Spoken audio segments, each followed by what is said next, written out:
ఎరుగరు గనక మీరు క్షమించండి. మన రక్షకుడైన యేసుక్రీస్తు నామము మీ అందరికీ వందనాలు తెలియజేస్తున్నాను.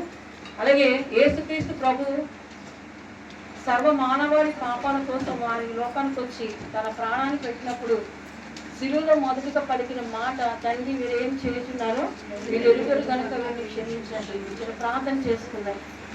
ప్రేమమైన కృపమైన మా పరలోకపు తండ్రి, మీకు వందనాలు స్తోత్రాలు తెలియజేస్తున్నాం ప్రభా. నాయన ఈరోజు గుడ్ ఫ్రైడే రోజు ఎన్నికలే నన్ను నిలబెట్టుకున్నావు ప్రభా. నాయన సిలువలో అమూల్యమైన మాటలు 7 మాటలు మీరు పరిచయం తండ్రి. ఆ మాటల్లో మొదటి మాట నాకు పంచుకునే అవకాశం మీరు ఇచ్చారు, నీకు వందనాలు. నాయన ఈ మాట నేను పంచుకుంటున్నప్పుడు ప్రభా నన్ను నీ స్వాధీనంలో ఉంచుకోండి. నీ ఆత్మతో నన్ను సంధించండి ప్రభా. నీ ఆత్మతో నన్ను సంధించి పరిశుద్ధాత్మ దేవుడు ప్రతి ఒక్కరితో నేను మాట్లాడే కృపను మీరు అనుగ్రహించమని, ప్రతి విషయంలో మీరు మాకు తోడుగా ముందు నడిపించమని ఏ సత్పరిశుద్ధ నామములో అడిగి వేడుకుంటున్నాం తండ్రి. ఆమేన్. హల్లెలూయా. హల్లెలూయా.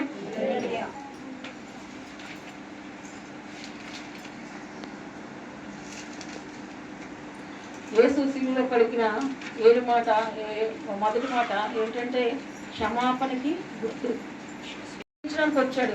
ఎలా రక్షించడానికి వచ్చాడంటే మానవులు పాపంలో శాపంలో మగ్గిపోతున్నప్పుడు ఆయన ఏంటి తన బలైతే తప్ప ఈ లోకంలో మనుషులకు రక్షణ లేదు, ఈ లోకంలో మనుషులకి పాప విమోచనం లేదని ఆయన ఈ లోకంలో వచ్చి బలి అయిపోయి ఏం చేశాడంటే మనల్ని అంత ప్రేమించి ఆయన రక్షణ మనకి ఇచ్చాడు. హల్లెలూయా. ఎందుకంటే ఇక్కడ ఆయన ప్రేమ వ్యక్తపరుస్తున్నాడు. చూడండి, మనం ఏమనుకుంటాం, ఎవరికైనా కీడు చేయాలని మనం తలపెడతాం, అవునా? ఎవరికి కీడు చేయాలని మనం ముందుగా అంటే మేలు చేయడానికి ఏమవుతాం, కరెక్ట్. కానీ దేవుడు అంటున్నాడు, ఎదుటి వ్యక్తి నీకు ఏదైతే చేయాలని నువ్వు ఆశిస్తున్నావో అది నువ్వు వారికి చెయ్యి. నువ్వు ఎదుటి వ్యక్తి నుంచి ఏది ఆశిస్తావు? మేలు ఆశిస్తావు. ఆ మేలు నువ్వు చెయ్యని చెప్తున్నాడు దేవుడు. హల్లెలూయా. అందుకే మెయిన్ ఏంటంటే దేవుడు ఈ లోకానికి వచ్చింది తన ప్రేమ గురించి వ్యక్తపరచడానికి. ఎందుకంటే ఎవరి మీద తన ప్రేమ వ్యక్తపరుస్తున్నాడంటే దేవుడు మన మీదే వ్యక్తపరుస్తున్నాడు.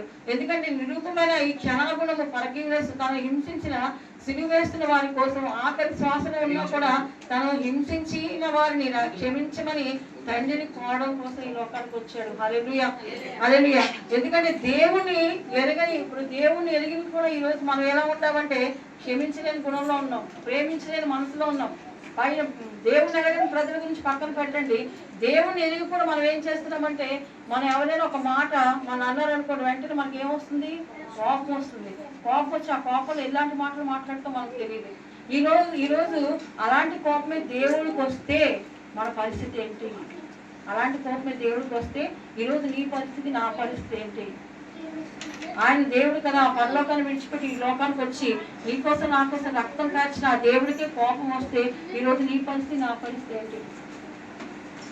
ఈరోజు మనుషులు ఎలా ఉన్నారంటే అజ్ఞానంలో ఉన్నారు. అలాగే ఏంటంటే అజ్ఞానంలో ఉన్నారు. దేవుడు ఈ లోకానికి ఎందుకు వచ్చాడో కూడా గ్రహించి కూడా వారికి క్షమాపణ గురించి నేర్పించాడు. మొదటి సిలువలో మొదటి మాట. రెండోటి ఏంటంటే విజ్ఞాపన, అంటే ప్రార్థన. ప్రార్థన చేయడం వల్ల ఎలాంటి పరిస్థితులైనా మనం జయించగలం. ప్రార్థన చేయడం వల్ల నీ కుటుంబ పరిస్థితులు మారుతాయి. ప్రార్థన వల్ల నీ కుటుంబానికి ప్రాకారము, ప్రార్థన వల్ల నిన్ను ఒక ఉన్నత స్థితిలో ప్రార్థన నిన్ను నిలబెడుతుంది. హల్లెలూయా. ఈరోజు ప్రార్థన లేని జీవితం అంట ఏంటంటే ప్రార్థన లేని జీవితము ఎందుకు పనికిరాని పాత్ర వంటిది. హల్లెలూయా. ఈరోజు క్రైస్తవులను మనము ప్రార్థన లేకుండా ఉన్నాం అంటే బైబిల్ చదవాలనిపించట్లేదు, మనం ప్రార్థన చేయాలనిపించట్లేదు అంటే మనకి ఎలా ఉందంటే సైతం చేతిలో మనం ఉన్నామని వెంటనే గ్రహించుకోవచ్చు మనం. హల్లెలూయా. దేవుడి వాక్యాన్ని వింటున్నప్పుడు పాస్టర్ గారు ఎప్పుడు వస్తారు, పాస్టర్ గారు ఎప్పుడు వెళ్తున్నా మనకి ఇసుకొస్తుంది అంటే అది ఏంటంటే కృష్ణుడి ప్రభావం. ఇది గమనించండి ప్రతి ఒక్కరు. హల్లెలూయా. అక్కడ విజ్ఞాపన కూడా దేవుడు నేర్పించారు. మత్తయి సువార్త 5:44 ఒకసారి చదవండి.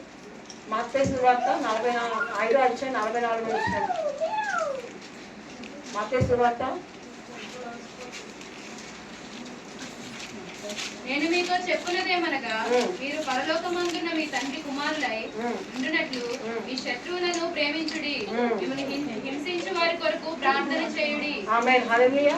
నేను మీతో చెప్పున్నది ఏమనగా మీ పరలోకమున్న మీ తండ్రి కొరకు మనం ప్రార్థించే వారిగా ఉండాలి. మన శత్రువులు ఏం చేయాలి? ప్రేమించాలి. హల్లెలూయా. కీర్తన 23లో ఏమంటుంది, నీ శత్రువులు ఎదురు నీకు భోజనము నేను సిద్ధపరచదను అంటాడు. ఎందుకంటే మన శత్రువులు మన పక్షాన్ని యుద్ధం చేయవాడు ఆయనే కాబట్టి, మన శత్రువులు కూడా భోజనం సిద్ధపరిచేవాడు ఆయనే కాబట్టి, ఈరోజు మన శత్రువులు కూడా మనం ప్రేమించేవారిగా ఉండాలి. మనం ఎలా ఉంటామంటే ఎవరితో గొడవైందనుకో, పాస్టర్ గారు నేను ఎవరైనా క్షమిస్తున్నా, నీకు ఎంత మంది ద్రోహం చేసినా వాళ్ళు క్షమించేవారిగా మనం ఉండాలి. 2, వారి గురించి విజ్ఞాపన ప్రార్థన చేసేవారిగా ఉండాలి. స్త్రీలైన మనం ఏం చేయాలంటే రేయి మొదటి జాములు లేసి నీళ్ళ కుమ్మరించాడు. మన హృదయాలు ఎవరి సన్నిధిలో కుమ్మరించాలంటే ఆ దేవుని సన్నిధిలో కుమ్మరించేవారిగా ఉండాలి. ఎప్పుడైతే ఆ ప్రార్థన ధూపం ఆయన సన్నిధికి వెళ్తుందో నీ జీవితంలో అనేక కార్యాలు నువ్వు చూస్తావు. హల్లెలూయా. ఎప్పుడైతే నువ్వు ఆ ప్రార్థన ధూపంలో ముందుకు వెళ్తూ ఉంటావో దుష్టులైన సైతం కూడా నేను వెనక్కి లాగుతానికి వస్తూనే ఉంటాడు. ఈరోజు ఈ సంవత్సరం చాలా మంది మనం కమిట్మెంట్ తీసుకున్నాం, ఒకరోజు కూడా ఒక ఆదివారం కూడా మనం మానకూడదని. కానీ ఇప్పుడు మనం ఎన్ని ఏప్రిల్లో ఉన్నాం, ఎన్ని ఆదివారం మనం మానేసాం, ఎన్ని శుక్రవారం మనం మానేసాం. ఒకసారి అంటే నేను ఒకటి చెప్తున్నాను, దుష్టులైన సైతాన్ని ఏదో ఒకటి మనకు పెడతాడు. అక్కడ ఏం పెడతాడు, ఇప్పుడు మందిరానికి వెళ్ళాలనుకున్నప్పుడు ఇంటికి ఎవరు చుట్టాలు వస్తారు, నువ్వు మందిరానికి వెళ్ళినప్పుడు నీకు ఏదో పని పడుతుంది. ఇవన్నీ ఎవరు కల్పిస్తున్నాడు అంటే ఈ అవకాశాలన్నీ ఎవరిస్తున్నాడు, వాడు కల్పిస్తున్నాడు. అది మనం గ్రహించి ఏం చేయాలంటే అది పోస్ట్ పని చేసి నువ్వు ఎప్పుడైతే దేవుడి సన్నిధికి వస్తావో దేవుడు ఆశీర్వాదం పొందుకుంటావు. హల్లెలూయా హల్లెలూయా హల్లెలూయా. మనకి ఆయనకి ఇచ్చే సమయాన్ని మనం ఎప్పుడు దొంగిలించకూడదు. హల్లెలూయా.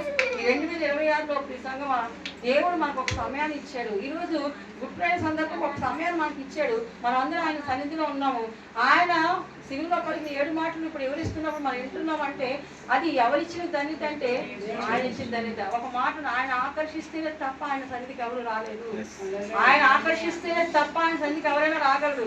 ఆయన ఆకర్షించం. ఇంకెంతమంది ఈరోజు మందిలో కొంతమంది ఉన్నారు, ఇంకెంతమంది బిడ్డలు బయట ఉన్నారు, ఇంకెంతమంది బిడ్డలు దేవుడిని ఎరగని వారు ఉన్నారు.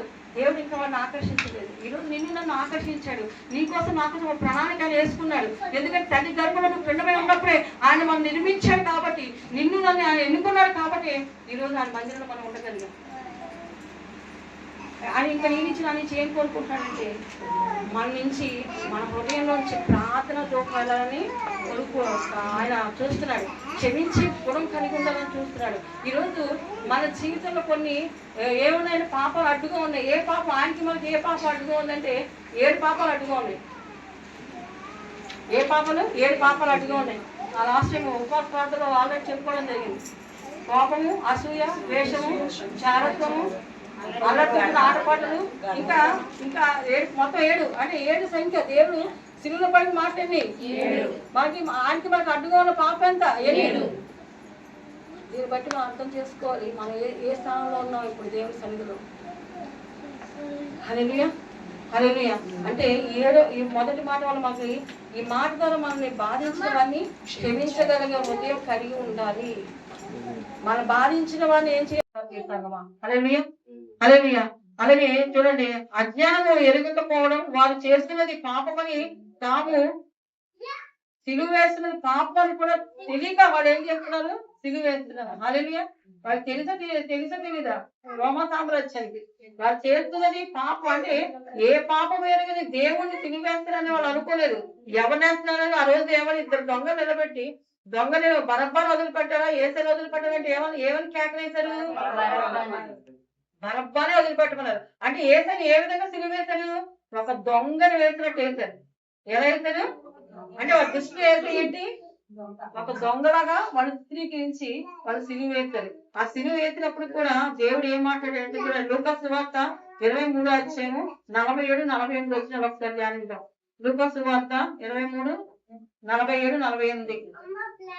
ఈ మనుషులు నిజముగా నీతిమంతులై ఉండేనని చెప్పి దేవుని మహిమపరిచిన సూచికై కూడి వచ్చిన ప్రజలందరూ జరిగిన కార్యము చూసి రొమ్ము కొట్టుకొనుతూ తిరిగి వెళ్ళేది. అక్కడ రోమా సామ్రాజ్యం వాళ్ళు సిలువ వేసినప్పుడు ఏమనుకుందంటే ఒక దొంగగా అనుకుని, అంటే బరబ్బా స్థానంలో ఎవరు పెట్టారు, ఏసైని పెట్టారు, అక్కడ సిలువ వేశారు. సిలువ వేసినప్పుడు వీళ్ళందరూ అనుకున్నారంట, ఎప్పుడైతే సిలువ వేశారు అప్పుడు అనుకున్నాడు ఈ మనుషుడు ఏ పాపము ఎరగని వాడని వాళ్ళు గ్రహించారు. హల్లెలూయా. ముందు గ్రహించలేకపోయారు. కానీ ఈ రోమా సామ్రాజ్యం సిలువ వేసిన తర్వాత వాళ్ళు ఏమి గ్రహించారంటే ఈయన ఏ పాపము ఎరగని వాడు. హల్లెలూయా. ఎందుకంటే ఏ పాపం ఎరగని వాడు ఈ లోకానికి వచ్చి ఆయన ఎందుకు బలవ్వాలి, ఎందుకంటే ఆయన బలవకపోతే నీకు నాకు పాప విమోచన లేదు. ఆయన రక్తాన్ని కార్చకపోతే నీకు నాకు